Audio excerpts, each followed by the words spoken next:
ముఖ్యంగా ఈ పౌర్ణమి రోజు అంటే ముఖ్యంగా నక్తానికి పౌర్ణమి అంటే నక్తం ఎందుకు చెప్పబడిందంటే ఈరోజు చేసేటువంటి నక్తం వల్ల ఆరోగ్యప్రదాయని.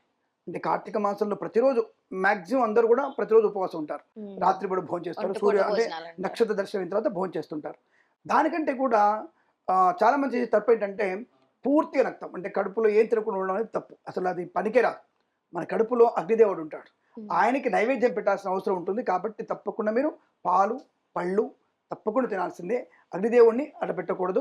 అది గుర్తుపెట్టుకోండి. పూర్తి నక్తంలా ఏమి తినకుండా ఉన్నామని చెప్తే మాత్రం అది పాపం తగులుతుంది.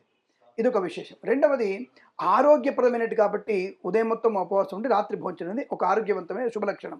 అందులో ఈ ఈ మాసంలో చేసే లక్ష్యం ఏంటంటే రేపు రాబోయే మాసం అంతా కూడా చలికాలం.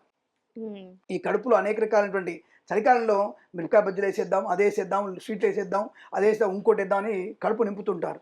అలా నింపకుండా ఉండడానికి ఇప్పటి నుంచే మన కడుపుని నక్తముతో ఒక కంటిన్యూటీగా జాగ్రత్తగా మెయింటైన్ చేయడం కోసం 30 రోజులు నక్తం ఉంచుతాం. తర్వాత మనకు అలవాటు కాదు. వద్దులేరా నాకు ఎంత బుద్ధి కావట్లేదు. అంటే చెడు పదార్థాలు తినకుండా ఒక దీక్షగా ఉండగలిగేటువంటి ఆరోగ్యప్రదాయని నక్తంగా చెప్పబడింది. ఇటువంటి నక్తం అనేది మాసం మొత్తం ఉన్న విశేషం.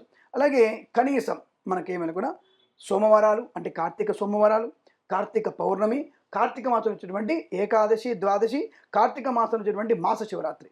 ఈ దాదాపుగా మనకి మొత్తం 9 రోజులు ఉపవాస నక్తాలు ఉంటాయి. ఈ 9 రోజులు కనుక మనం ఆ నక్తాలు కనుక వాడితే జన్మ దరిద్రం తొలగిపోతుంది.